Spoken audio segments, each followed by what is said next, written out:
We're seeing Dak Prescott complete. The Dallas Cowboys haven't won a Super Bowl in 27 years. But it gets worse. The Cowboys haven't even made it past the Divisional Round in 27 years. But if you think their value is plummeting, you'd be wrong. In 2022, the team was worth a whopping $8 billion, making them the most valuable sports team in the world, not just now, but in all human history. This is the wild story of how America's team, despite not winning, became the richest team ever, and why they should thank Donald Trump and a giant fridge for making it happen.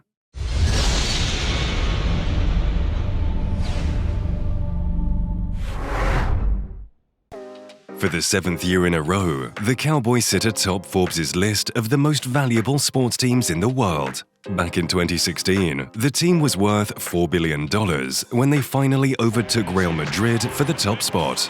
They haven't given it up since, and have also doubled in value. But how?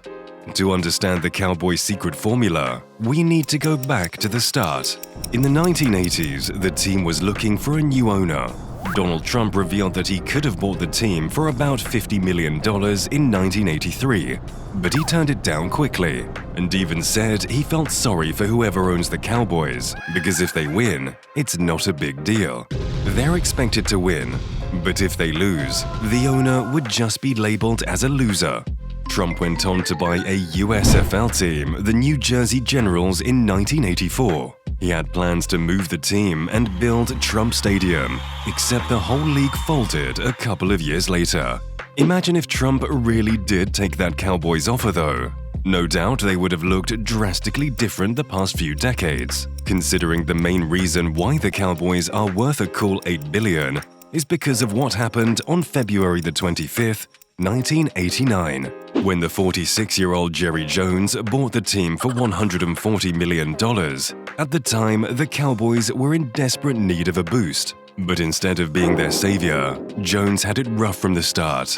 He fired and replaced head coach Tim Landry, fired GM Tex Schramm, and took on GM duties himself. But Jones had little to show for it.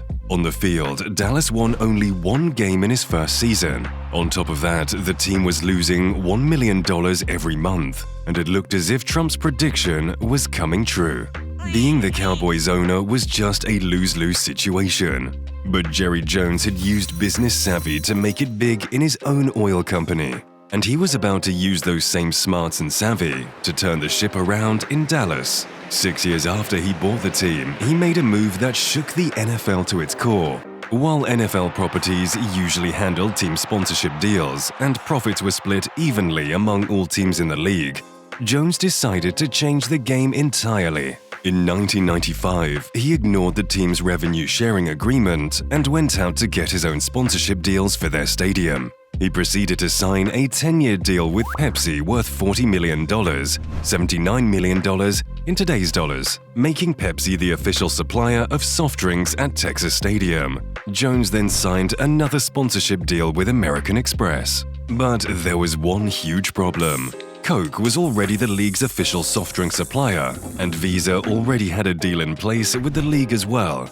But Jones didn't care. He went on to secure even more sponsorship deals for his team, including a $2.5 million deal with sports sneaker giant Nike to put their swoosh logo on the stadium. That year, Jones secured a total of over $60 million, or $118.4 million in today's dollars, worth of deals for his team, laying the first building blocks of an empire. But Jones's rogue actions were seen as a big middle finger to the league, and the rest of the owners were not happy at all. One owner accused Jones of treason, and others thought he was trying to tear the league apart. Future Hall of Fame quarterback Brett Favre even called Jones a silly man with a lot of money. Despite all the backlash, Jones stood his ground. The league filed a lawsuit against Jones, which was later retracted, and all the groundbreaking deals Jones secured remained in place. However, the oil tycoon was not finished. He proceeded with launching his team's own merchandising company, and just like that, the Dallas Cowboys brand started to explode. From that point on, the money started rolling in. It also helped that on the field, the Cowboys built a dynasty. They grew to become one of the league's best teams of the 90s, winning the Super Bowl in '93, '94, and again in '96. Fast forward to 2009, and the Cowboys moved into the NFL's first billion-dollar stadium. The stadium alone brought in millions in revenue, but in 2013, AT&T bought the naming rights in a massive deal, and the actual numbers were never revealed to the public. But it's estimated that AT&T is paying the Cowboys up to $20 million every year for 20 to 30 years. And in 2022, AT&T Stadium alone was responsible for $1 billion of the team's $8 billion valuation. Jones has grown the brand so much that companies are lining up to make deals. In 2021, the Cowboys made over $220 million alone from stadium advertising and sponsorship revenue. That's more than double any other NFL team. Of course, they've got huge partnerships with Pepsi, Bank of America, Ford, and AT&T, and also have branches in real estate and hospitality that are also bringing in the dough. But there's one more giant slice of that sponsorship pie you need to know about: alcohol. Back in 1989, when Jones first took over, selling alcohol was banned at Cowboys games. Jones fought for that right to sell alcohol for 2 years before finally getting it. And once beer was allowed, Jones struck a deal with Molson Coors, allowing Miller Lite to be the official beer of the Cowboys. 30 years later, the team and Molson Coors agreed on a massive 10-year, $200 million extension that would make them the sole supplier of beers at Cowboys games. For a fourth straight decade, the new deal also comes with the Miller Lighthouse, an 87,000-square-foot new property outside AT&T Stadium, 2 beer gardens, a 70-yard football field, and the largest walk-in beer cooler in the state. It's easy now to see why Jones fought so hard for those alcohol rights 30 years ago. Even with all that, the Cowboys wouldn't have reached $8 billion without some help.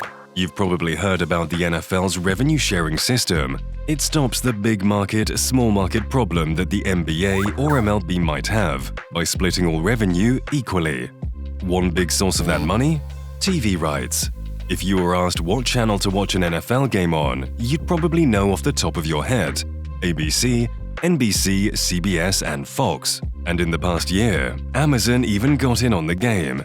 In 2021, the league announced extensions with all of them. Amazon coughs up $1 billion a season just for Thursday night football games. The rest of the companies give the NFL about $2 billion per season to air games. In total, the extensions gave the league about $100 billion over 10 years. Why does that matter? With revenue sharing, it only pushes the Cowboys even higher up the ladder. In 2020, the team was worth $5.7 billion. On the field, they finished 6-10 and missed the playoffs in 2020. But after the new TV deals, the Cowboys actually went up in value and were worth $6.5 billion in 2021. Still, even after that, after Jerry Jones's brilliant business moves, after their dominant dynasty in the 90s, after tantalizing TV deals, America's team still hadn't hit the absurd $8 billion they're valued at in 2022. Enter the Denver Broncos. In 2022, the Broncos were up for sale, and Rob Walton, an heir to the Walmart fortune, bought them for $4.65 billion. That price tag is 12% more than Forbes' valuation of the Broncos in 2021, which meant there'd be a 12% boost across the board. The Cowboys, who were already at the top, got pushed into another stratosphere, putting their worth at around $8 billion in 2022. Jerry Jones, though, has another number in mind. He's gone on record saying he'll never sell the team. But if he did, his asking price would be over $10 billion. Regardless of where exactly they stand, the Cowboys are unquestionably the most valuable team in history, and only getting more and more valuable by the year. From Donald Trump saying that the Dallas Cowboys were a bad investment, to a franchise that was drowning in debt in the 80s and losing $1 million per month when Jerry bought them, it's safe to say that Jerry Jones has done a pretty good job making the Dallas Cowboys the most valuable sports team in the history of the world. So, what do you think? How long can the Cowboys hold the top spot? And what sports teams have the best chance to dethrone the Cowboys? Let us know down below in the comments. And also do us a huge favor by hitting the like button and subscribing to our channel.